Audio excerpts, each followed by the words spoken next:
આ પ્લોટ દેખાય ને ઈ 50 લાખમાં દેવાનો હે। હવે જમીનના દલાલ તારે ક્યાંય ભાઈને ભાવ કહેવાની જરૂર છે।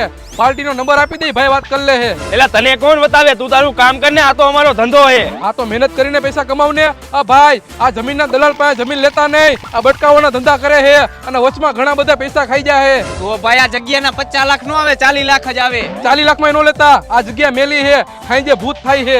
તો ભાઈ આ જગ્યામાં હજી વિધિ કરાવવી પડે, 40 લાખ નહીં 30 લાખ જ આવે। 30 લાખમાં નો લેતા, ઉપરથી પ્લેન નીકળે છે, ક્યાંક ભટકાય છે। તો ભાઈ ઉપરથી પ્લેન નીકળતું હોય તો અહીંયા 2 માળ જ બનાવી શકી, તો આના 25 લાખ રૂપિયા જ આવે। 25 લાખમાં આ લોકો ભાઈ જમીન નો લેતા। આ બે જમીનના દલાલ હે ને એ નકરી સ્કીમ જ કરે છે ગામ હારે। ભાઈ આપણી આબરૂ જાય છે, આ ભાઈને ડાયરેક્ટ પાર્ટીનો નંબર આપી દો, નકર આપણા બીજા સોદાય કેન્સલ થાહે। શું કે ભાઈ 50 લાખ વાળી જમીન આવી જાય ને સસ્તામાં? હવે હા ભાઈ, કમાવોય નહીં અને કમાવા દવોય નહીં।